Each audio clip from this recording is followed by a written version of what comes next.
Hello everyone. तो basically आज का जो हमारा टॉपिक होने वाला है वो होने वाला है टिश्यू चैप्टर के ऊपर। तो अगर हम बात करते हैं टिश्यू चैप्टर के ऊपर तो बेसिकली ये तो इम्पॉर्टेंट टॉपिक है, ये कॉम्प्लेक्स टॉपिक है, पर इसको हम लोग बहुत ही इजी बना के पढ़ेंगे। इतने अच्छी तरीक़ा से मैंने 10 से 12-15 घंटा दे के इसके नोट्स को तैयार किए हैं। तो बेसिकली आप लोग क्या बोल रहे हो सर आप क्लास नहीं आ रहे हो, क्लास नहीं आ रहे हो, तो बेसिकली ये 12th और 10th का सेक्शन को बढ़ा दिया गया है, 10th का क्लासेस को बढ़ा दिया गया है, इसलिए 9th को अभी क्लास कम कर दिया गया है। तो जो भी अभी टीचर आपके क्लास में जाके बायो पढ़ा रहे हैं आप उनसे पढ़ो। बेसिकली अगर आपको समझ में नहीं आ रहा है तो आप ये टेस्ट के लिए इसको मत दो कि समझ में नहीं आया था, मैं यहाँ पे 0 से करा रहा हूँ, आप आराम से देखो और आपको सारा बात समझ में भी आ रहा होगा। ठीक है, तो आप एक्सक्यूजेज मत देना कि मेरा नंबर इसलिए नहीं आया है, ठीक है, क्योंकि क्वेश्चन भी मैंने बनाया, पेपर भी मेरे को ही चेक करना है। तो सबसे पहले हम लोग बात कर रहे होंगे प्लांट टिश्यू के बारे में। तो प्लांट टिश्यू में 2-3 लड़का का कमेंट कुछ ऐसा था कि सर आपका जो वॉइस है वो क्लियर नहीं आता है, थोड़ा बैकग्राउंड नॉइज आता है। तो मैंने ट्राई किया कि बैकग्राउंड नॉइज को थोड़ा कम करेंगे।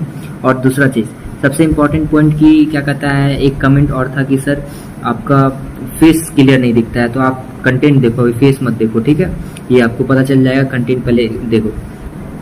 तो देखो अब हम लोग यहाँ से टिश्यू चैप्टर को स्टार्ट कर रहे हैं, ठीक है। तो अगर हम बात करते हैं टिश्यू चैप्टर के बारे में, तो जो टिश्यू हमारा होता है ना, जो टिश्यू हमारा होता है वो है क्या, हम सबसे पहले देखते हैं ये ग्रुप ऑफ सेल्स होता है। क्या होता है? ग्रुप ऑफ सेल्स होता है। ग्रुप ऑफ सेल्स मतलब देखो ये एक सेल है, ठीक है, और ये सेल हमारा क्या है, बहुत सारा सेल मिला, similar sales with have a origin, similar origin. और ऑरिजिन टर्म तुम्हारे 9th में दिया हुआ नहीं है, तो फिर भी आप इक्टोडर्म, इंडोडर्म और मिसोडर्म टर्म को आप समझ सकते हो, ठीक है, इक्टोडर्म, मिसोडर्म और इंडोडर्म टर्म को समझ सकते हो। अब उसके बाद अब हमारे पास बात आता है कि आखिर that have a similar structure and act together perform a specific function, ठीक है, act together and perform a specific function. इसमें से हम लोग को देखना है कि बहुत सारा टिश्यू मिला और ये क्या बनाया, एक ऑर्गन बना दिया। जैसे मान लो कि हमारा ये क्या है कि हमारा एक सेल है और सेल आपस में मिला है, टिश्यू बनाया है, और ये टिश्यू क्या है, एक हमारा क्या है, गट बना दिया। गट मतलब कि ये जो हमारा स्टमक दिख रहा है आपको, ये कहीं ना कहीं हमारा क्या है, ऑर्गन है। अब हम लोग देख पा रहे हैं कि अब ये हमारा क्या है, एक डाइजेस्टिव सिस्टम मिलेगा तो हमारा क्या बन जाएगा, ऑर्गन सिस्टम बन जाएगा। डाइजेस्टिव सिस्टम मिलेगा तो हमारा क्या बन जाएगा, ऑर्गन सिस्टम बन जाएगा। अब उसके बाद जब बहुत सारे ऑर्गन सिस्टम मतलब कि we have so many organ system ना, like we can say digestive system, nervous system, ठीक है, उसके बाद हमारा रेस्पिरेटरी सिस्टम, ठीक है, so many system we have and this systems आपस में मिलता है तो जाके मेरे पास क्या होता है, ह्यूमन बॉडी बनता है। ओके, हमारे पास क्या बनता है, ह्यूमन बॉडी बनता है। अब अगर हम बात करते हैं प्लांट के केस में, तो आप देख सकते हो कि प्लांट के केस में भी कुछ ऐसा ही होता है कि हमारे पास ये सेल है और ये हमारा जो सेल है ये आपस में पहले टिश्यू से मिला, फिर एक लीफ मान लो बन गया, ठीक है। तो लीफ भी हमारा क्या है, एज ए टिश्यू का ही बना हुआ है ना, ठीक है। तो आगे बढ़ते हैं। अब हमारा नेक्स्ट एनसीईआरटी लिखता है कि क्या हमारा जो प्लांट्स होते हैं और एनिमल्स होते हैं, ठीक है, अगर हम बात करते हैं प्लांट्स और एनिमल्स के ऊपर, क्या ये सारे सेम टिश्यू के मिलके बने होते हैं, क्या ये हमारे सेम टिश्यू के मिलके बने होते हैं, ठीक है। तो ये हमारा इंपॉर्टेंट पॉइंट है कि जो हमारे प्लांट और एनिमल्स है क्या ये सेम टाइप्स ऑफ टिश्यू के मिलके बने हुए हैं। तो सबसे पहले अगर हम प्लांट्स का बात करते हैं तो प्लांट्स कैसे होते हैं, ये प्लांट्स मेरे को ये बताओ, प्लांट्स मूव करते हैं, नहीं मूव करते हैं, ये स्टेशनरी होते हैं। जब ये स्टेशनरी होते हैं तो as compare to animals they require less energy to survive, okay, they require less energy to survive. पर अगर हम बात करते हैं एनिमल्स का, एनिमल्स मूव करते हैं और साथ साथ मूव करते हैं तो इसको क्या है, ज्यादा एनर्जी चाहिए सर्वाइव करने के लिए, चाहिए ना, ज्यादा एनर्जी चाहिए। और अब हम लोग देख पा रहे होंगे कि यहाँ पे जो ग्रोथ होता है वो क्या होता है, एक लिमिटेड रीजन पे होता है, ग्रोथ लिमिटेड रीजन पे होता है। हम लोग पढ़े थे और पढ़ेंगे भी आगे कि एपिकल में होता है, इंटरकैलरी में होता है कि लेटरल में होता है, ठीक है।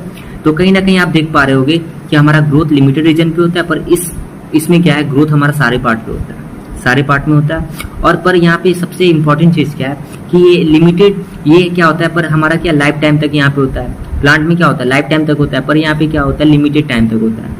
लिमिटेड टाइम मतलब कि एक समय तक आपको पता होना चाहिए कि आपकी बॉडी का जो अगर हाइपोफाइसल प्लेट जो रिस्पॉन्सिबल है, अगर ह्यूमन बॉडी का बात करते हैं तो वो क्या है, कहीं ना कहीं अगर उसका ऑसिफिकेशन हो जाएगा तो आपका हाइट में इंक्रीजमेंट नहीं आएगा। ये आपके सिलेबस का बात नहीं है, बस आपको ये समझना है कि एक समय आपका बॉडी का आप पूरा खा रहे हो, आपकी बॉडी से ग्रोथ हार्मोन नहीं निकल रहा है, तो आपका क्या है, हाइट भी क्या होगा, ज्यादा इंक्रीज नहीं करेगा।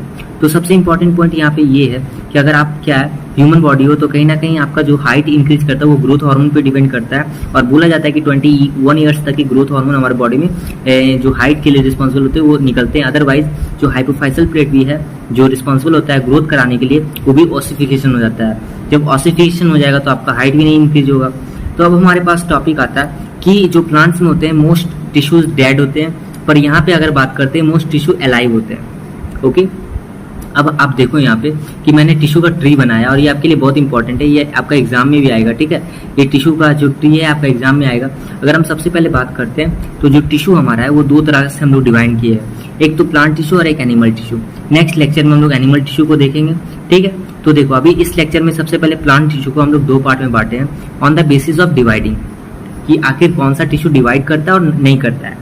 अगर हम बात करते हैं डिवाइडिंग के बेसिस पे तो हमारे पास होते हैं मेरिस्मेटिक टिश्यू और परमानेंट टिश्यू। मेरिस्मेटिक टिश्यू को हम लोग बांटे हैं तीन पार्ट में on the basis of location of meristem. आखिर ये हमारे पास मेरिस्टम अगर है तो यहाँ पे कौन से पार्ट पे हमारे पास कौन से मेरिस्टम प्रेजेंट है और किस लिए रिस्पॉन्सिबल है, उसके बेसिस पे हम लोग एपिकल, इंटरकैलरी और लेटरल में बांटे हैं। एपिकल, इंटरकैलरी और लेटरल में बांटे हैं। ओके, अब हम लोग बात करते हैं कि अब देख यहाँ पे हमारे पास परमानेंट टिश्यू क्या है, ऐसे सेल जो डिवाइड नहीं करते हैं। जैसे कि हमारे पास उसमें से भी क्या है, कुछ ऐसे सेल होते हैं जो सिमिलर टाइप ऑफ सेल्स के बने होते हैं, पैरेन्काइमा, कोलिनकाइमा, स्क्लेरेन्काइमा। डिवाइड नहीं करते, दैट मीन्स कि they have a definite function to perform. अगर हम बात करते हैं कॉम्प्लेक्स परमानेंट टिश्यू, तो कॉम्प्लेक्स परमानेंट टिश्यू को में जाइलम और फ्लोएम में बांटे हैं। उससे पहले स्क्लेरेन्काइमा का भी दो सब पार्ट्स हम लोग पढ़ेंगे, फाइबर्स और स्क्लेरेट के बारे में, फाइबर्स और स्क्लेरेट के बारे में। अब हमारे पास आता है जाइलम और फ्लोएम। जाइलम का अगर हम बात करते हैं तो हम ट्रैकिड्स में बांटे हैं, वेसल्स में बांटे हैं, जाइलम पैरेन्काइमा में बांटे हैं और जाइलम फाइबर्स में बांटे हैं। अब उसके बाद अगर हम देखते हैं कि जो फ्लोएम होता है उसको हम फ्लोएम फाइबर्स में बांटे हैं और फ्लोएम पैरेन्काइमा में बांटे हैं, सिप ट्यूब एलिमेंट्स में बांटे हैं और कंपेनियन सेल में बांटे हैं। आपको याद कैसे रखना है, जाइलम के साथ क्या करो, जाइलम फाइबर लगा दो, पैरेन्काइमा लगा दो। सेम इसके साथ भी क्या करना है, फ्लोएम पैरेन्काइमा और फ्लोएम फाइबर्स लगा देना है। फिर आपके पास यहाँ ट्रैकिड्स और वेसल्स होते हैं और पर यहाँ पे फ्लोएम में क्या होता है कि थोड़े से नेम्स बहुत ही डिफरेंट टाइप्स के होते हैं। तो फ्लोएम मतलब फूड का ट्रांसपोर्ट, थोड़ा सा नाम अलग, सिप ट्यूब एलिमेंट्स और कंपेनियन सेल्स। पर इसमें क्या है, ट्रैकिड्स होते हैं और वेसल्स होते हैं। ओके, अब आगे बढ़ते हैं। देखो अब उसके बाद अगर हम बात करते हैं कि कंपैरिजन करते हैं, तुम्हारे एनसीईआरटी ने कंपैरिजन किया है थोड़ा सा कि यूनिसेलुलर ऑर्गेनिजम्स और अगर हम बात करते हैं मल्टीसेलुलर ऑर्गेनिजम्स में। यूनिसेलुलर ऑर्गेनिजम्स में अगर हम बात करते हैं किसके बारे में, अमीबा के बारे में, तो सिंगल सेल की क्या है, एक एनसीईआरटी लाइन भी लिखता है कि single cell have capability to survive, है ना, इंडिपेंडेंट एग्जिस्टेंस होता है सिंगल सेल का। पर अगर लेस देन सेल होगा, मतलब सेल का भी कंस्टिट्यूएंट से कम होगा, मान लो कि कोई सेल में डीएनए ही नहीं, तो क्या वो एग्जिस्ट ही नहीं करेगा।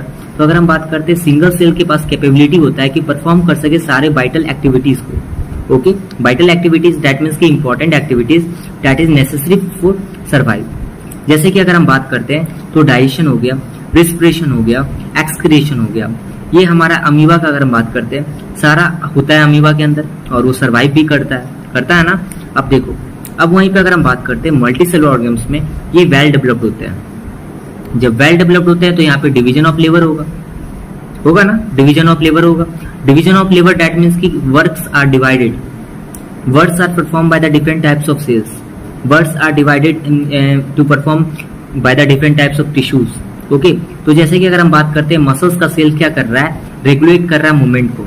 वहीं पे ब्लड सेल्स का बात करते हैं तो कि जितने भी मटेरियल्स हमारे बॉडी में ट्रांसपोर्ट होते हैं, आपको पता है स्मॉल इंटेस्टाइन में सारे ब्लड वेसल्स के थ्रू वहाँ विलाई प्रेजेंट होता है, सरफेस एरिया को इंक्रीज करता है और बहुत सारे ब्लड वेसल्स के थ्रू जहाँ जहाँ जाना होता है वहाँ चले जाते हैं। नर्व सेल्स का बात करते हैं तो ये मैसेज कैरी करता है। न्यूरॉन चैप्टर में हम लोग को पढ़ाया जाएगा, आपको 10th में पढ़ाया जाएगा कि नर्व सेल्स क्या करता है, मैसेज को कैरी करता है। अब उसके बाद हमारे पास आता है प्लांट्स में। तो प्लांट्स हमारा कैसे होते हैं, मल्टीसेलुलर होते हैं। प्लांट्स कैसे होते हैं, मल्टीसेलुलर होते हैं। Have separate cells to synthesise food, इसके पास सेपरेट सेल्स होता है ताकि वो फूड सिंथेसाइज कर सके और वाटर को कंडक्ट कर सके। बेसिकली प्लांट्स को हम लोग ऑटोट्रोपस बोलते हैं और मैं हमेशा बोलता हूँ कि ऑटोट्रोपस ऐसे प्लांट्स होते हैं, दैट मीन्स ऑटोट्रोपस ऐसे ऑर्गेनिम्स होते हैं जो अपना फूड का प्रिपरेशन खुद से करते हैं। ठीक है, तो अगर ऑटो और हेट्रो में भी कभी डाउट हो जाए तो याद रखना कि ऑटो चलाने वाला क्या है, अर्न कर रहा है। जो अर्न कर रहा है दैट मीन्स की फूड प्रिपेयर कर रहा है। तो ऑटोट्रोपस दैट मीन्स की फूड प्रिपेयर कर रहा है, that have a separate cells to synthesise food and to conduct water, they are autotrophs. अगर हम एनिमल्स के ऊपर बात करते हैं तो एनिमल्स में क्या आपको याद रखना है कि फूड यहाँ पे क्या है, सिंथेसिस नहीं किया जाता है। We are not going to prepare the food, basically ये प्लांट्स प्रिपेयर करता है। जैसे हम लोग जितने भी ग्रीन प्लांट्स को खाते हैं या फिर कोई भी एनिमल्स ग्रीन प्लांट्स को खाते हैं तो वो क्या फूड प्रिपेयर तो नहीं खा रहे हैं, वो फूड तो क्या है, प्रिपेयर सिंथेसिस किया गया प्लांट्स का फूड है ना। जो प्लांट्स तो खुद ही है जिसको एनिमल्स ग्रेजिंग करते हैं ना, तो कहीं ना कहीं वो जो हेटेरोट्रोपस होते हैं वो फूड का प्रिपरेशन नहीं करते हैं। तो ये तो आपने 4-5 में ही पढ़ा होगा, अब ध्यान से समझना। अब उसका जो प्लांट बॉडी हमारा होता है वो यूजुअली क्या फिक्स होता है, पर कुछ ऐसे भी होते हैं जो मूव करते हैं, जैसे कि हमारा है यूनिसेलुलर एल्गी। और यूनिसेलुलर एल्गी हमारा क्या है, एक्सेप्ट है। जैसे कि कुछ एग्जांपल आपका यूनिसेलुलर एल्गी, एल्गी क्या होता है, पॉन्ड वाटर में होता है ना। तो बहुत सारे प्लांट टिश्यू जैसे होते हैं वो क्या होते हैं, डेड और सपोर्टिव होते हैं। तो मोस्टली जो प्लांट टिश्यू होते हैं आपके एनसीईआरटी लिखते हैं वो डेड होते हैं और सपोर्टिव होते हैं, वो कहीं ना कहीं मूव नहीं करते हैं। दे require less energy, okay, they require less energy. जब मूव नहीं करेंगे तो उसको क्या है, लेस एनर्जी चाहिए। अब हमने क्या किया, एक डिवीजन बनाया है, ये on the basis of dividing. मैंने बताया था कि मेरिस्मेटिक और परमानेंट टिश्यू होता है, दोनों के बीच का आपको डिफरेंसेस पता होना चाहिए कि एक सिंपल लिविंग टिश्यू होता है जो अपना कैपेबिलिटी रखता है डिवीजन करने का, और ताकि वो नया सेल्स बना सके। पर परमानेंट टिश्यू का बात करते हैं, ये डिवाइड नहीं करते हैं, ये फर्दर क्या होते हैं, कहीं ना कहीं डिफरेंशिएशन कर लेते हैं और स्पेशलाइजेशन कर लेते हैं। डिफरेंशिएशन और स्पेशलाइजेशन का सीधा सा मतलब होता है कि they perform their fix function. ये इसको क्या है, एक काम मिल जाता है, इसको एक जॉब मिल जाता है कि तुम ये काम करो, तुम ये फंक्शंस को परफॉर्म करो, to perform a specific function. Okay, अब हम लोग आगे देखते हैं। अब उसके बाद हमारे पास आता है कि ये जो प्रेजेंट होते हैं ये ग्रोइंग रीजन, प्लांट्स के ग्रोइंग रीजन्स पे होते हैं। और बेसिकली अगर हम देख पा रहे होंगे कि ये जो ग्रोइंग रीजन्स पे होते हैं, जैसे कि हम आगे बात कर रहे होंगे कि एपिकल रीजन पे होते हैं, इंटरकैलरी पे होते हैं, लेटरल पे होते हैं। बेसिकली ये वर्ड जो है ना, मेरिस्टम ग्रीक वर्ड से अगर हम लेते हैं तो उसमें बताया जाता है कि ये एक्टिवली डिवाइडिंग सेल्स होते हैं, जहाँ पे एक सेल दो सेल्स में डिवाइड हुआ और फिर ये सेल्स फर्दर डिवाइड हो गया और ये सेल्स फर्दर डिवाइड हो गया। ओके, अगर हम बात करते हैं इसके सेल वॉल को लेके, तो यहाँ पे जो वॉल होता है, अब मेरे को ये बताओ, यहाँ थिन वॉल भी हो सकता है और थिक वॉल भी हो सकता है। बेसिकली जरूरी थोड़ा ना सब सेकेंडरी और टर्सरी में। देखो ये हमारे पास क्या है, सेल है, इसके ऊपर जो डिपोजिशन होता है सबसे पहले प्राइमरी सेल वॉल का होगा, मतलब 1 डिग्री सेल वॉल आता है जिसको हम प्राइमरी सेल वॉल बोलते हैं। 1 डिग्री के बाद ही ना 2 डिग्री आएगा, ये केमिस्ट्री के लिए 1 डिग्री 2 डिग्री यूज करते हैं। तो फिर उसके बाद क्या हुआ, टर्सरी सेल वॉल। तो ये हम सीधा आप लोगों को सीधा समझना है, सबसे पहले प्राइमरी सेल वॉल आएगा, फिर सेकेंडरी सेल वॉल आएगा। तो जब प्राइमरी सेल वॉल रहेगा तो उसको हम थिन वॉल बोलेंगे। तो यहाँ पे देखो थिन वॉल रहेगा, किसमें, आपका मेरिस्मेटिक में। परमानेंट में थिन भी हो सकता है, जरूरी नहीं है कि सारे हमारे क्या उसमें सेकेंडरी आ जाए। कुछ हमारे परमानेंट काम, उसको जॉब भी मिल गया, मतलब काम भी कर रहे हैं, परफॉर्म भी कर रहे हैं, मे भी वो थिन वॉल होंगे। फिर हमारे क्या थिक वॉल भी हो सकते हैं, ठीक है, थिक वॉल तो मैक्सिमम होते ही है। अब उसके बाद मेरे को ये बताओ, जब मेरे को ये डिवाइडिंग सेल्स है तो ये डिवाइडिंग सेल्स है, तो यहाँ पे वैक्यूल्स क्यों प्रेजेंट होंगे, यहाँ पे वैक्यूल्स एब्सेंट होंगे या नेग्लिजिबल होंगे भी, तो क्योंकि फूड स्टोरेज तो करना नहीं है। वैक्यूल्स क्या होता है, मैक्सिमम स्पेस लेता है। जब मैक्सिमम स्पेस लेगा तो मेरे को ये बताओ कि वैक्यूल्स रहेगा मेरिस्मेटिक टिश्यू में, नहीं रहेगा। वैक्यूल्स यहाँ पे क्या होता है, प्रेजेंट होता है, और वैक्यूल्स का नंबर ज्यादा होता है पर यहाँ पे साइज छोटा होता है, प्रेजेंट भी होता है। वैक्यूल्स क्या करता है, कहीं ना कहीं ये हमारा जो टिश्यू है ये फूड में प्रेजेंट, मतलब कहीं ना कहीं वैक्यूल्स क्या करता है, फूड स्टोर करता है। अब मोस्ट इंपॉर्टेंट बात, यहाँ पे फूड स्टोरेज तो नहीं होगा जब वैक्यूल्स एब्सेंट है। तो यहाँ पे इंपॉर्टेंट बात याद रखना कि आपस में इंटरसेलुलर स्पेसेस, अगर मेरिस्मेटिक टिश्यू है तो आप देखोगे कि उसमें इंटरसेलुलर स्पेसेस भी एब्सेंट होंगे। पर वहीं पे अगर हम बात कर रहे होंगे ये वाला टिश्यू में जो हमारा परमानेंट है, यहाँ पे इंटरसेलुलर स्पेसेस में भी प्रेजेंट हो सकता है और एब्सेंट हो सकता है। ओके, अब आगे देखो, अगर हम बात करते हैं, इसको 3 बेसिस पे बांटा है। On the basis of location, आपका मेरिस्टम का लोकेशन क्या है, इसको एपिकल मेरिस्टम, इंटरकैलरी और लेटरल में बांटा है। देखो आप सोच भी नहीं सकते होगे कि इसमें कितना ज्यादा मेरे को एफर्ट लगता है लिखने में और समझाने में, ठीक है। तो आप इसका रिस्पेक्ट करो और बेसिकली आप इसको प्रॉपर तरीका से लिखो और इसको याद करो। और अगर आपको आगे बायोलॉजी लेना है तो आपके लिए तो ये बहुत फ्रूटफुल होने वाला है। जब आप वहाँ पढ़ोगे तो आपको खुद पता चल जाएगा कि सर ने क्या किस लेवल पे आगे पढ़ाया था, ठीक है। तो ध्यान से देखो, on the basis of position location of meristem, इसको बांटा गया एपिकल, इंटरकैलरी और लेटरल। ओके, अब देखो प्राइमरी मेरिस्टम जो होता है रिस्पॉन्सिबल होता है प्राइमरी ग्रोथ कराने के लिए। अगर हम बात करते हैं प्राइमरी मेरिस्टम रिस्पॉन्सिबल होता है प्राइमरी ग्रोथ कराता है। अब हमारे पास क्या है, जैसे कि देखो ये मेरिस्मेटिक टिश्यू है, ये मेरिस्मेटिक टिश्यू में क्या हुआ, धीरे धीरे क्या हुआ, ये ग्रोथ करके क्या हुआ, यहाँ पे भी टिश्यू हमारा बनाया और डिवाइड करके क्या हुआ, ये रीजन को पहले यहाँ से हमारा इस रीजन को ग्रोथ करवा दिया। दैट मीन्स कि यहाँ पे हमारे को ग्रोथ ऑब्जर्व देखने को मिला है। अब हमारे पास आते हैं कि कुछ नया सेल्स यहाँ पे फॉर्म किए, that we are going to see that. अब यहाँ पे देखो एक चीज याद रखना, कुछ इंपॉर्टेंट टर्म्स है, जैसे कि देखो एपिकल मेरिस्टम और जो इंटरकैलरी मेरिस्टम होता है ये प्राइमरी ग्रोथ के लिए रिस्पॉन्सिबल होता है। प्राइमरी ग्रोथ मतलब कि जो आपका बर्थ से प्रेजेंट है प्लांट में, ठीक है। सेकेंडरी ग्रोथ जैसे कि वैस्कुलर बंडल हो गया, जितने भी हमारे लेटरल मेरिस्टम होते हैं गर्थ इंक्रीज करते हैं, बिट्स इंक्रीज करते हैं, चौड़ाई इंक्रीज करते हैं, ये सारे हमारे सेकेंडरी मेरिस्टम के अंतर्गत आता है। जो आपके सिलेबस में है नहीं, इंटरफैसिकुलर कैमियम और इंट्राफैसिकुलर कैमियम, ठीक है, थोड़ा सा मैंने एक्सप्लेन किया है और वहाँ पे एक्स्ट्रा ज्ञान करके लिख भी दिया है, आप उसको इग्नोर भी कर सकते हो। ठीक है, तो आगे बढ़ते हैं।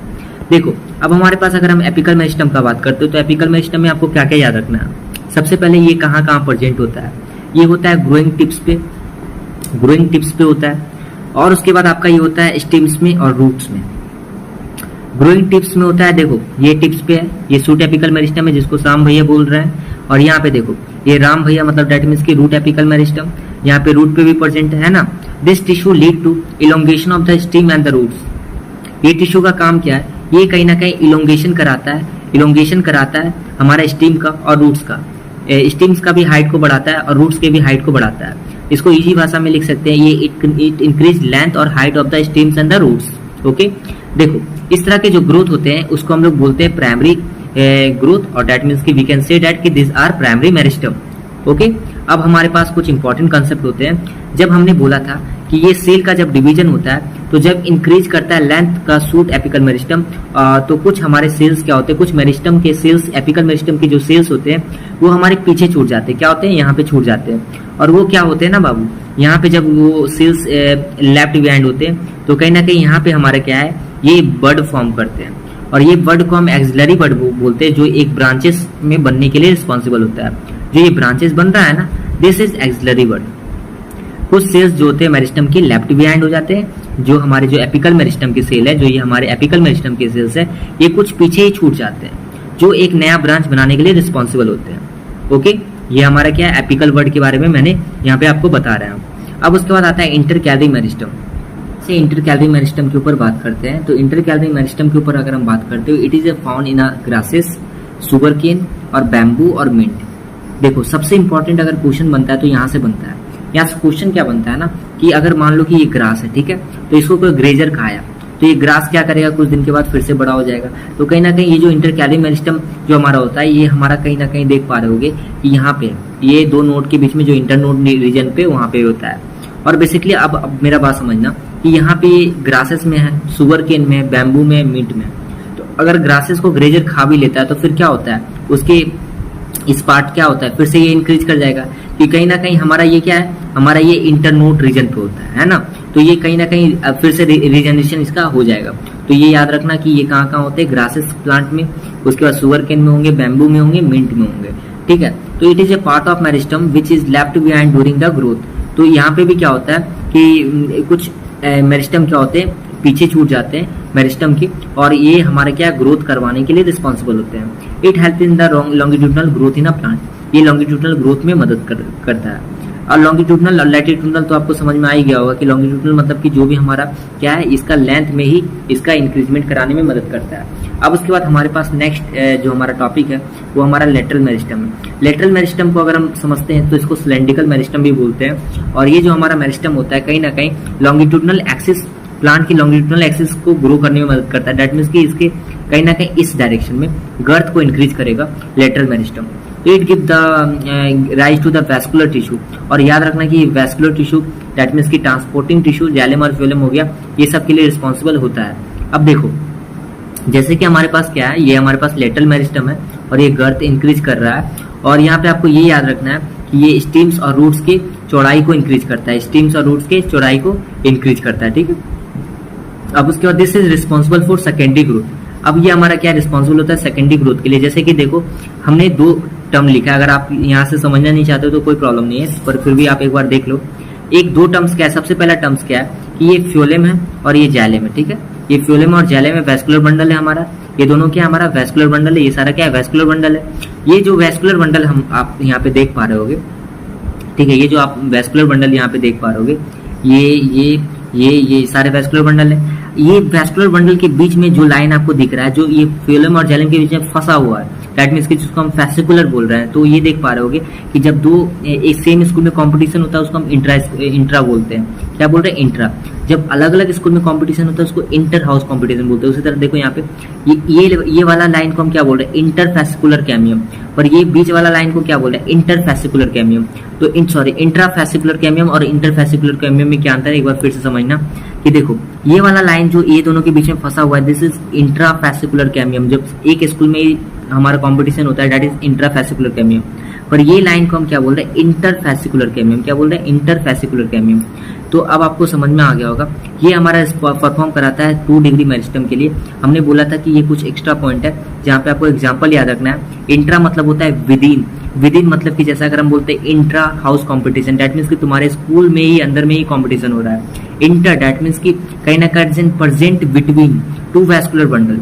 तो यहाँ विदिन नहीं होगा, इसको कट कर प्रेजेंट बिटवीन 2 वैस्कुलर बंडल, मतलब दो अलग स्कूल के बीच में अगर कंपटीशन हो रहा है तो हम लोग इंटर यूज करते हैं। तो प्रेजेंट बिटवीन 2 वैस्कुलर बंडल हम सब यूज कर सकते हैं। ये हमारा कहीं ना कहीं क्या होता है, प्रेजेंट विदिन वैस्कुलर बंडल। अब अगर हम देख पा रहे होंगे कि इसका एग्जांपल कॉर्केमियम भी है, जिसको हम लोग आगे पढ़ेंगे। अब देखो, अब हमारे पास नेक्स्ट होता है परमानेंट टिश्यू। परमानेंट टिश्यू भी हमारा 2 टाइप का होता है। सबसे पहला होता है सिंपल परमानेंट टिश्यू, फिर होता है कॉम्प्लेक्स परमानेंट टिश्यू। ये हमारे एक तरह के सेल्स के ही बने होते हैं। बेसिकली ये 3 टाइप्स के होते हैं, पैरेन्काइमा, कोलिनकाइमा और स्क्लेरेन्काइमा। हमारे प्रोटेक्टिव टिश्यू भी इसी के अंदर आते हैं, जिसमें हम लोग एपिडर्मिस और कॉर्क ऑफ फैलम के बारे में पढ़ते हैं। अगर हम बात करते हैं पैरेन्काइमा के बारे में, तो पैरेन्काइमा में सबसे इंपॉर्टेंट पॉइंट जो आपको याद रखना है कि पैरेन्काइमा और कोलिनकाइमा लिविंग टिश्यू होता है। स्क्लेरेन्काइमा जो हमारा होता है डेड टिश्यू होता है। तो आप समझ गए होंगे कि स्क्लेरेन्काइमा कहीं ना कहीं डेड टिश्यू होगा, तो बहुत ही रफ टाइप का होगा, है ना। तो आप यहाँ पे समझना है कि ये जो यहाँ पे हमारा जो पैरेन्काइमा होते हैं, यहाँ पे इंटरसेलुलर स्पेसेस प्रेजेंट होंगे। कोलिनकाइमा में प्रेजेंट भी हो सकते हैं, एब्सेंट भी हो सकते हैं, पर स्क्लेरेन्काइमा में क्या होंगे, एब्सेंट होंगे। इंटरसेलुलर स्पेसेस क्या होते हैं, एब्सेंट होते हैं। ये यहाँ के जो थिन सेल होते हैं वो थिन सेल वॉल होंगे, तो ऑटोमेटिक आपको पता चल ही गया होगा कि जब ये लिविंग टिश्यू है और यहाँ पे इंटरसेलुलर स्पेसेस क्या प्रेजेंट है, और तीसरा प्रॉपर्टी क्या है, ये इनके जो सेल वॉल होते हैं वो थिन होते हैं और सेलुलोज के बने होते हैं। किसके बने होते हैं, सेलुलोज के बने होते हैं। पर यहाँ पे जो सेल वॉल में किस किस का थिकनिंग होगा, सेलुलोज का होगा, हेमी सेलुलोज का होगा, पैक्टिन का होगा। पहले सेलुलोज सिर्फ था। अब हम मेरे को ये बताओ, जब सेलुलोज था अब मेरे पास क्या हो गया, अब हमारे पास हेमी सेलुलोज का भी थिकनिंग आ गया। अब हमारे पास किसका आ गया, फिर उसके बाद पैक्टिन का भी थिकनिंग आ गया। जब हमको इतना सारा थिकनिंग आएगा तो क्या होगा, तो कहीं ना कहीं ये जो थिकेंड होंगे फ्रॉम कॉर्नर, तो कहीं ना कहीं ये हमारा क्या होगा, इसका सेल वॉल ज्यादा थिकेंड होगा from corner due to deposition of a cellulose, hemicellulose and pectin. वहीं पे बात करते हैं यहाँ पे सेल वॉल यूनिफॉर्मली होता है। ये याद रखना, ये कॉर्नर पे होते हैं, थिकेंड। ये भी वर्ड आपका इंपॉर्टेंट है, कभी बार पूछ देगा। तो ये सेल वॉल क्या होते हैं, यूनिफॉर्मली थिक होते हैं due to presence of lignin, और उसके बाद साथ साथ hemicellulose and pectin. Sorry, cellulose, hemicellulose और लिग्निन। यहाँ पे पैक्टिन नहीं होता है, यहाँ पे क्या होता है, सेलुलोज, हेमी सेलुलोज और लिग्निन। अब देखो इसका डायग्राम अगर हम देखना चाह रहे होंगे तो यहाँ पे देखो इंटरसेलुलर स्पेस क्या है, हमारा इंटरसेलुलर स्पेस क्या नहीं है। अब पर अगर हम यहाँ पे बात कर सकते हैं, वॉल हमारा थिकन है ना, और यहाँ पे पिट भी प्रेजेंट होता है। याद रखना, यहाँ पे क्या होता है, पिट प्रेजेंट होता है। अगर हम देख पा रहे होंगे यहाँ पे, तो यहाँ पे देखो इसके कॉर्नर पे क्या है, वॉल पे थिकनिंग है। क्या है, वॉल पे हमारे थिकनिंग है। अब देखो आगे हमारा पैरेन्काइमा, कोलिनकाइमा में और हमें क्या याद रखना है, पैरेन्काइमा, कोलिनकाइमा में और हमें क्या याद रखना है, ध्यान से देखना। ये हमको याद रखना है कि सबसे पहला पॉइंट तो हमें ये याद रखना है कि हमें ये क्या करता है, कहीं ना कहीं फोटोसिंथेसिस में मदद करता है, फूड स्टोरेज में भी मदद करता है। फोटोसिंथेसिस और स्टोरेज ऑफ फूड में मदद करता है। कोलिनकाइमा कहीं ना कहीं मैकेनिकल सपोर्ट देता है और फ्लेक्सिबिलिटी देता है, ठीक है। पर ये तो स्क्लेरेन्काइमा, तो ये तो पूरी डेड टिश्यू होता है, तो स्ट्रेंथ देगा, सपोर्ट देगा और हार्डनेस देगा। प्लांट पार्ट्स को क्या देगा, हार्डनेस देगा। इतना बात समझ में आ गया कि प्लांट पार्ट को क्या देगा, हार्डनेस देगा। अब हमारे पास आता है कि it is found in stems, leaves, roots and flowers. ये कहाँ कहाँ होंगे, स्टेम्स में होंगे, लिप्स में होंगे, रूट्स में होंगे और फ्लावर में होंगे। Okay, it is found in hypodermis, petiole of leaf, जैसे ये लीफ है हमारा, ठीक है, ये हमारा क्या लीफ है, उसके जो डंटी होते हैं उसमें होंगे, ठीक है। और स्टीम टेंडल, स्टीम टेंडल मतलब कि इस तरह का जो आपका रिबन लाइक स्ट्रक्चर होता है ना, जिसको हम टेंडल बोल रहे हैं, जो क्या होता है, दीवार से जो किसी भी लत को, लत मतलब जो आपका लत वाला पेड़ होता है, ठीक है, उसको क्या होता है, पकड़ के रखने में मदद करता है, होल्डिंग करने के लिए मदद करता है। तो इसमें भी आपका कहीं ना कहीं क्या है, हमारे इसी तरह का टिश्यू होता है, ठीक है। अब हम स्क्लेरेन्काइमा के ऊपर बात करते हैं, तो ये स्टिम्स में भी होता है, रूट्स में भी होता है, वैन्स ऑफ लिप्स में होता है। यहाँ पे हार्ड कवरिंग होते हैं सीड्स एंड नट्स के, और husk of coconut, NCERT question है, वेरी इंपॉर्टेंट, ठीक है, मे भी टेस्ट में आ जाए, ठीक है। तो हस्क ऑफ कोकोनट में कौन होता है, स्क्लेरेन्काइमा। अगर आप कॉम्प्लेक्स टिश्यू भी लिखोगे तो मैं नंबर दे दूंगा, ठीक है। अब ध्यान से सुनना, अगर हम बात कर रहे होंगे फंक्शन के ऊपर, तो फंक्शन में अगर हम देख पा रहे होंगे, यहाँ पे क्या होता है, लार्ज वैक्यूल होगा। जब फूड स्टोरेज कर रहा है तो ऑटोमेटिक लार्ज वैक्यूल आप तो अल्टीमेटली बोल सकते हो। और यहाँ पे क्या, टर्गिडिटी, प्रोवाइड टर्गिडिटी टू ऑफ सेल्स। टर्गिडिटी मतलब कि आपको मैंने बताया था कि सेल टर्गिड हो जाता है जब क्या है, स्वेल अप होगा, श्रिंक होगा, ठीक है, ये मैंने फिनोमेना बता चुका था कि इस टर्गिडिटी का क्या मतलब है। जब क्या होगा, सेल स्वेल अप होगा तो टर्गिड है, ठीक है। जब वाटर लॉस हो जाएगा तो क्या है, सेल श्रिंक हो जाएगा। अब देखो यहाँ पे फोटोसिंथेसिस करने में भी मदद करता है, रिपेयर को बॉन्ड करता है और न्यू ग्रोथ कराता है। यहाँ पे सबसे इंपॉर्टेंट पॉइंट, ये बायोन्सी कंट्रोल करता है एक्वेटिक प्लांट्स का। एक्वेटिक प्लांट्स को क्या करता है, पानी में फ्लोट करने में मदद करता है, एक बैलेंस बनाने में मदद करता है, ठीक है। अगर हम देख पा रहे होंगे कि हमारा नेक्स्ट जो फंक्शंस है वो हमारा पैरेन्काइमा के बाद कोलिनकाइमा का है, और कोलिनकाइमा में हमें याद रखना है ये फ्लेक्सिबिलिटी, देखो स्पेलिंग सही कर लेना है यहाँ पे, कि ये हमारा क्या फ्लेक्सिबिलिटी को प्रोवाइड करता है प्लांट पार्ट्स में, और साथ साथ मैकेनिकल स्ट्रेन देता है, यंग स्टेम और petiole of leaf, filling the vacant space, मतलब जहाँ जहाँ वैकेंट स्पेस है वहाँ पे भी यही टिश्यू फिल होते हैं। Can synthesize food if they have chloroplast, ये सिंथेसाइज फूड करेगा अगर इसके पास क्लोरोप्लास्ट है। लिग्निन का डिपोजिशन होता है, सेल को इम्प्रेमेबल बनाता है टू H2O। देखो अगर लिग्निन का डिपोजिशन है यहाँ पे तो इससे क्या होगा, इम्प्रेमेबल होगा टू H2O, ये स्ट्रॉन्ग होगा, रिजिड होगा। रोल इसका क्या है, प्रोवाइड करता है mechanical strain to plant part, it is a mechanical tissue. ये आपको समझ में आ गया होगा कि डेड टिश्यू है, तो सबसे पहले अगर इसके ऊपर लिग्निन का डिपोजिशन है तो ये वाटर से इम्प्रेमेबल बताता है, मतलब इम्प्रेमेबल मतलब कि पानी को अंदर जाने नहीं देगा, स्ट्रॉन्ग होगा, रिजिड होगा। इसका रोल क्या है कि प्रोवाइड करेगा mechanical strength to plants, it is a mechanical tissue. अब हमारे पास आता है पैरेन्काइमा, जिसको हम लोग पढ़ते हैं क्लोरेनकाइमा और एरेनकाइमा, इसको डिटेल में पढ़ते हैं। अगर इसके पास क्लोरोप्लास्ट होगा तो इसको क्लोरेनकाइमा बोलेंगे, और अगर एरेनकाइमा डेट मीन्स की it have A air cavity, जब इसके पास क्या होगा, एयर कैविटी होगा, जो इसको हमको एरेनकाइमा बोलेंगे। ये बायोन्सी प्रोवाइड करता है, डेट मीन्स की it have a floating property to aquatic plants, ताकि एक्वेटिक प्लांट आराम से पानी में रह सके, ठीक है, जिसको हम हाइड्रोफाइट बोलते हैं। अब देखो on the basis of structure, sclerenchyma के दो टाइप्स होते हैं, ठीक है, स्क्लेरेनकाइमा के दो टाइप्स होते हैं, उसको हम फाइबर और स्क्लेरेट करते हैं। और ये दो टाइप्स किस बेसिस पे बांटा गया, ये ओरिजिन के बेसिस पे, फंक्शंस के बेसिस पे, डेवलपमेंट के बेसिस पे, ठीक है, फंक्शन के बेसिस पे, ओरिजिन के बेसिस पे और डेवलपमेंट के बेसिस पे। एक्सप्लेनेशन पे फोकस करना, बेसिकली इतना टायर्डनेस हो जाता है बोल बोल के, वोकल कोड में पूरा पेन होने लगता है, फिर भी सोच रहे हैं कि इंपॉर्टेंट है इसलिए मैंने लेक्चर बनाया, तो आप लोग भी इतना ही अटेंशन होके क्या करो, लेक्चर को करो, ठीक है। इतना हैक्टिक शेड्यूल हो गया कि छुट्टी मिल ही नहीं रहा है, जिसके कारण से लेक्चर भी कम आ रहा है, पर मैंने इंपॉर्टेंट समझा कि आपका टेस्ट है तो एक एक्सप्लेनेशन चाहिए आप लोग को, तो आप लोग देखो, ठीक है। ये मेरी तरफ का सपोर्ट है, आपकी तरफ का सपोर्ट ये होना चाहिए कि आप मार्क्स अच्छा लाओ, ठीक है। और उसके बाद क्या करना है, नॉर्मली मैंने कोई वीडियो पे ये सब्सक्राइब वाला बात नहीं करता हूँ, तो आपको अगर समझ में आता है तो आप सब्सक्राइब कर लो ताकि आपको कोई वीडियो मिस ना हो, ठीक है। और हम लोग आगे बढ़ रहे होंगे। देखो तो अगर हम देखते हैं स्क्लेरेट में, आपको स्क्लेरेट कहाँ कहाँ प्रेजेंट होता है जो आपको याद रखना है। सबसे पहला तो ये पल्प ऑफ फ्रूट, जैसे कि पियर हो गया, ठीक है, नाशपाती को भी जानते हो, उसमें भी होता है, ठीक है, गावा। उसके बाद सपोटा, जिसको चीकू भी बोलते हैं, क्या बोलते हैं, चीकू भी बोलते हैं, ठीक है। तो अगर हम बात करते हैं टी लिप्स, ठीक है, चीकू और किसको बोलते हैं, विराट कोहली को भी बोलते हैं ना चीकू। तो अब देखो, अब ध्यान से हम लोग अगर देखते हैं कि फ्रूट वॉल ऑफ नट्स, जो नट्स के फ्रूट वॉल होते हैं उसमें भी होते हैं। Seed coat of legume, legume मतलब जितने भी पल्सेस के दाग होते हैं उसमें भी आप देखोगे खुरदरा आपको लगेगा। खुरदरा मतलब स्क्रेच जिसमें पड़ता है, देखते होगे आप जब नाशपाती खाते होगे तो वो भी क्या, जब आप दांत से खाते होगे या फिर अमरूद खाते होगे तो कहीं ना कहीं आपको एक स्क्लेरेट आउटर वाला लेयर जो खुरदरा लगता है, खुरदरा मतलब कि थोड़ा सा आप क्या है, आपको पता चल जाता होगा कि जब आप खाते होगे तो ये हमारा क्या है, ड्यू टू स्क्लेरेट होता है। अब उसके बाद आप देख सकते हो कि फाइबर्स और स्क्लेरेट में आपको याद क्या रखना है, ध्यान से समझना कि फाइबर्स में सबसे इंपॉर्टेंट पॉइंट ये याद रखना है कि इसका जो एंड्स होता है वो टैपरिंग होता है। टैपरिंग मतलब कि इस तरह का एंड्स होगा टैपरिंग। यहाँ पे जो पिटेड होते हैं, यहाँ पे पिट प्रेजेंट होते हैं, ये मैकेनिकल स्ट्रेन से हम लोग को बचाता है, हम दैट मीन्स की फाइबर्स को मैकेनिकल स्ट्रेन से बचाता है। ये इलोंगेटेड होता है, कैसा होता है, इलोंगेटेड होता है। ये पिटेड होता है, ठीक है, यहाँ पिट प्रेजेंट है पर ये भी पिटेड है। यहाँ पे ऑब्लिटेट है, ऑब्लिटेट मतलब कि रिड्यूस ल्यूमेन है। क्या होता है, रिड्यूस ल्यूमेन। कैसा होता है ये रिड्यूस ल्यूमेन, यहाँ पे ल्यूमेन देख सकते हो कि रिड्यूस है, पर यहाँ पे ल्यूमेन देखो कितना ज्यादा है ना, ल्यूमेन ही है। अब ल्यूमेन मतलब कि ये जो आपका स्पेसेस आपको दिख रहे हैं, ठीक है। अब यहाँ पे देखो ये इसका टैपरिंग इन है, पॉइंटेड इन भी इसको बोलते हैं, टैपरिंग इन को क्या बोलते हैं, पॉइंटेड इन। अब देखो नेक्स्ट हमारे पास क्या है, प्रोटेक्टिव टिश्यू, जिसको हम एपिडर्मिस और कॉर्प ऑफ फैलम बोलते हैं। इसमें हम लोग आपको क्या समझना है, it is the outermost single cell layer of plant organ. जैसे कि कहीं ना कहीं देखो आपके पास ये, अगर आप लीफ देखोगे, लीफ में क्या होता है, वाटर प्रूफ लेयर होता है। आप यहाँ पे पानी गिरा दो ना तो वाटर स्लिप कर जाएगा। बहुत सारे फ्लावर में भी होते हैं क्यूटिकल, ये वाटर प्रूफ लेयर होते हैं, ये एपिडर्मिस होते हैं, दैट मीन्स कि ये मोस्ट सिंगल लेयर होते हैं और ये आउटर लेयर होते हैं। कैसे होते हैं, आउटर लेयर होते हैं। अगर हम स्टोमेटा का ही बात करते हैं तो एपिडर्मिस के पास स्मॉल पोर्स होता है उसके सरफेस पे, और इसी पोर्स को हम लोग क्या बोलते हैं, स्टोमेटा बोलते हैं। और ये आपको पता है स्टोमेटा क्या करता है, गैसेस एक्सचेंज कराता है। और यहीं पे ये इनक्लोज होते हैं दो किडनी शेप्ड, जिसको हम गार्ड सेल्स बोलते हैं। कुछ इस तरह से होता है, गार्ड सेल्स होता है ना, ओपन गार्ड सेल्स और क्लोज गार्ड सेल्स। अब देखो इसका फंक्शंस क्या होता है, ध्यान से सुनना।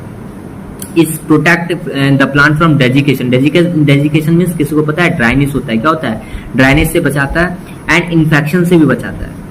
Cuticle cuts the rate of transpiration and evaporation of water xerophytes. तो क्यूटिकल कहीं ना कहीं क्या करता है, cuts the rate of transpiration and evaporation of water. Cuticle कहीं ना कहीं क्या करता है, ट्रांसपिरेशन। देखो क्यूटिकल अगर प्रेजेंट है, वाटर प्रूफ लेयर प्रेजेंट है, तो अपने हिसाब से क्या करेगा, रेट ऑफ इवेपोरेशन और ट्रांसपिरेशन को भी मैनेज करेगा। जेरोफाइट दैट मीन्स कि जो प्लांट डेजर्ट में रहते हैं, तो डेजर्ट में क्या होता है, वाटर का कमी होता है, तो इसके हिसाब से क्या करता है, वो रेट ऑफ ट्रांसपिरेशन और रेस्पिरेशन को कट डाउन करता है और अपने हिसाब से इसको कंट्रोल करके रखता है, खास करके डेजर्ट प्लांट जिसको जेरोफाइट्स बोल रहे हैं। ये जो स्टोमेटा करता है, क्या करता है, गैसेस एक्सचेंज करने में मदद करता है ड्यूरिंग फोटोसिंथेसिस। तो stomata allow gases exchange during photosynthesis. Stomata also help in transpiration, ठीक है, ट्रांसपिरेशन यहाँ पे कर लेना, ठीक है। अब देखो, अब हमारे पास क्या है, नेक्स्ट हमारे पास है एपिडर्मल सेल्स। तो एपिडर्मल सेल्स के बारे में पांचवा पॉइंट क्या है कि एपिडर्मिस के बारे में ये पांचवा पॉइंट 4 पॉइंट हो गया। एपिडर्मल सेल जो होते हैं वो कहीं ना कहीं रूट में भी प्रेजेंट होते हैं और जिसके कारण से बेटर एब्जॉर्प्शन होता है, सरफेस एरिया भी इंक्रीज होता है, ठीक है। देखो जैसे आप देख सकते हो कि आपके पास ये हाइपोडर्मिस के सेल्स हैं और ये आपके पास जो ये सेल्स है ये एपिडर्मिस का सेल्स है। यहाँ पे भी क्यूटिकल प्रेजेंट होता है जो क्यूटिन का बना हुआ है, जो वाटरप्रूफ लेयर होता है। तो रूट के पास भी एपिडर्मिस है और लीफ के पास भी है, कहीं ना कहीं वहाँ पे क्यूटिन प्रोटीन होते हैं और क्यूटिन जो हमारे cutin protein we are not saying cutin present होते हैं और वो हमारे वाटरप्रूफ लेयर होते हैं, कौन, क्यूटिकल, ठीक है। जो क्या करता है, देखो रूट में क्या करता है, ये कहीं ना कहीं बेटर एब्जॉर्प्शन करा रहा है, क्या करा है, बेटर एब्जॉर्प्शन करा रहा है, सरफेस एरिया को इंक्रीज करा रहा है। अब हमारे पास आते हैं कॉर्क और फैलम, ठीक है। तो अगर हम कॉर्क और फैलम का बात करते हैं तो ये हमारे किससे बने होते हैं, डेड सेल से बने होते हैं। किससे बने होते हैं, डेड सेल से। और इसमें आपको क्या याद रखना है, ये डेड सेल से बने होते हैं, थिक होंगे, do not have intercellular spaces, आपस में इंटरसेलुलर स्पेसेस नहीं होते हैं। कैसे होते हैं, कुछ इस तरह के होंगे, इंटरसेलुलर स्पेसेस नहीं होंगे। अब उसके बाद क्या है, सेल वॉल जो कॉर्क डिपोजिट होता है यहाँ पे सब्सटेंस जिसको हम सुब्रीन बोलते हैं। आप यहाँ पे देख सकते हो ये सब्सटेंस क्या डिपोजिट है, सुब्रीन, ठीक है। यही इसी चीज को हमने बनाया और ये वाला सब्सटेंस जो आउटर है ये सुब्रीन डिपोजिट है। और ये सेल वॉल क्या होते हैं, इम्प्रेमेबल होते हैं। मतलब यहाँ पे इम्प्रेमेबल का मतलब कि किसी भी चीज को अंदर आने नहीं देते हैं, ठीक है, ये इम्प्रेमेबल होते हैं। It do not have any protoplasm. अब जब डेड होते हैं तो प्रोटोप्लाज्म भी नहीं होंगे यहाँ पे। प्रोटोप्लाज्म का मतलब क्या है, साइटोप्लाज्म प्लस न्यूक्लियस, ठीक है। तो कहीं ना कहीं आप देख पा रहे होगे कि हमारा ये बार्क है ना, जो आउटर आपका क्या होता है, कौन सा सेल होता है, जो आप देखते होगे किसी भी स्टेम मतलब किसी भी बड़े बड़े प्लांट में, तो ब्राउन कलर का क्या होता है, बार्क होता है, जिसको हम क्या बोलते हैं, बार्क बोलते हैं। आखिर कॉर्क और फैलम का यूज क्या है, सबसे पहला ये हमारा क्या है कि it prevent plants from infections and mechanical injury. ये तो इन्फेक्शन और मैकेनिकल इंजरी से प्लांट्स को बचाता है। और शॉक एब्जॉर्बर, इन्फेक्शन मतलब जितने भी तरह के प्लांट्स में इन्फेक्शन होते हैं, और मैकेनिकल इंजरी मतलब मान लो कि प्लांट को कुछ करना है तो सबसे पहले तुम क्या है, कॉर्क से ही टकराओगे ना, डायरेक्ट अंदर वाले सेल से टकराओगे, ठीक है। तो कुछ भी करना है तो कहीं ना कहीं पहले आपको कॉर्क को सामना करना पड़ेगा। ये शॉक एब्जॉर्बर के जैसा काम करता है। इंसुलेटर मतलब कि बाहर के टेम्परेचर से अंदर के टेम्परेचर को भी कहीं ना कहीं मेंटेन करके रखता है। बाहर के टेम्परेचर के कॉन्टेक्ट से, मतलब नॉर्मली बाहर का टेम्परेचर मान लो बहुत एक्सट्रीम है, पर अंदर का एक नॉर्मल टेम्परेचर होना चाहिए ना प्लांट सेल के लिए भी, तो सर्वाइव करने के लिए, ठीक है। तो अगर हम देख पा रहे होंगे तो ये इंसुलेटर के जैसा भी काम करता है। Provide toughness to in plants. देखो प्लांट्स क्या है, उसका तो घर तो है नहीं कि उसको घर में रहना है, वो बाहर में रहता है, तो बहुत सारा अनफेवरेबल कंडीशन में भी उसको क्या है, बचा के रखना। कौन वो करता है, कॉर्क। जैसे बहुत सारा पानी पड़ा, बहुत ही ज्यादा जोर से विंड चल रहा है, ठीक है, ये सारे कंडीशन से प्लांट्स को टफनेस प्रोवाइड करता है। और मोस्ट इंपॉर्टेंट पॉइंट्स कि जितने भी क्रिकेट के जैसे स्पोर्ट्स हो गए, उसके क्रिकेट बॉल बनते हैं, टेबल टेनिस बनते हैं, सारे वुडन पैडल बनते हैं, वो सारे कॉर्क के ही बनते हैं। अब हमारे पास कुछ नोट है, इंपॉर्टेंट नोट है। Impressiveness, lightness, toughness and compressibility make the cork commercially valuable. अब इसका जो प्रॉपर्टी है इसी को क्या है, कहीं ना कहीं कॉमर्शियली वैल्यूएबल बना रहा है। इसके अंदर क्या है, इम्प्रेविसनेस मतलब कि वाटर इससे पास नहीं कर सकता। एक तो लाइटनेस है और बहुत सारा टफनेस है, टफनेस मीन्स स्ट्रॉन्गनेस, और compressibility make the cork commercially valuable. Commercially मतलब मार्केट में भी इसका अच्छा खासा प्राइस मिल जाता है। अब हमारे पास कॉम्प्लेक्स परमानेंट टिश्यू है जिसको हम जाइलम और फ्लोएम बोल रहे हैं। तो देखो जाइलम का अगर हम बात करते हैं तो जाइलम क्या है, एक वैस्कुलर टिश्यू है इन विच प्लांट, ठीक है, कहीं ना कहीं ये वाटर का ट्रांसपोर्ट कराता है और कहीं ना कहीं ये हमारा डिजोल्व न्यूट्रिएंट्स को भी लेके जाता है। और मोस्ट इंपॉर्टेंट कि ये यूनिट डायरेक्शन होता है, डेट मीन्स कि अपवर्ड डायरेक्शन में जा रहा है तो अपवर्ड डायरेक्शन में ही होगा, ठीक है। ये इसमें 4 टाइप्स ऑफ सेल्स होते हैं, ट्रैकिड्स, वेसल्स, जाइलम पैरेन्काइमा और जाइलम स्क्लेरेन्काइमा। अब उसके बाद हमारे पास आते हैं नेक्स्ट टिश्यू, डेट मीन्स की फ्लोएम। ये वैस्कुलर टिश्यू होते हैं प्लांट्स के जो कंडक्ट करते हैं sugar and other metabolic product. ये दोनों ये बाई डायरेक्शनल होते हैं, ये हमारे क्या अपवर्ड मूवमेंट भी जाते हैं, डाउनवर्ड मूवमेंट भी जाते हैं। Sieve tubes, companion cells, phloem fibres और फ्लोएम पैरेन्काइमा, बस इसमें याद रखना ये बाई डायरेक्शनल होते हैं और कहीं ना कहीं फूड का ट्रांसपोर्ट करते हैं। जाइलम के ट्रांसपोर्ट को एसेंट ऑफ सेप बोलते हैं, फ्लोएम को ट्रांसलोकेशन बोलते हैं। अब हमारे पास आता है मोस्ट इंपॉर्टेंट पॉइंट, ये वाला डायग्राम को समझ लो कि जाइलम जो है देख पा रहे होगे कि एक डायरेक्शन में ट्रांसपोर्ट कर रहा है वाटर को रूट से सारे लीफ के पार्ट्स के पास, सारे पार्ट्स के पास, इसको हम एसेंट ऑफ सेप बोलते हैं, ये यूनिट डायरेक्शनल होता है। वहीं पे फ्लोएम जो हमारा होता है, वहीं पे अगर हम फ्लोएम का अगर हम बात करते हैं तो फ्लोएम हमारा फूड का ट्रांसपोर्ट करता है, ट्रांसलोकेशन करता है वाई डायरेक्शन के डायरेक्शन में। तो आई होप कि आपको प्लांट टिश्यू अच्छे से समझ में आया होगा। तो आप क्या करना, एनिमल टिश्यू तो हम लोग जल्दी ही करेंगे। तो बेसिकली आपके पास जो क्वेश्चन आने वाला है अचीवर का, उसमें आपके प्लांट और एनिमल टिश्यू दोनों रहेगा। आपको प्लांट टिश्यू अगर बनाना है तो प्लांट टिश्यू बनाओ, एनिमल टिश्यू अगर क्लास में नहीं हुआ है तो। और थैंक यू फॉर वॉचिंग। तो हम लोग मिलते हैं नेक्स्ट लेक्चर में और एनसीईआरटी सॉल्यूशन भी इसका जल्दी आएगा। तो देखो लगे रहो और जितना हार्डवर्क मेरी तरफ से आ रहा है आप भी करो, तभी आपका आउटपुट निकल के आएगा।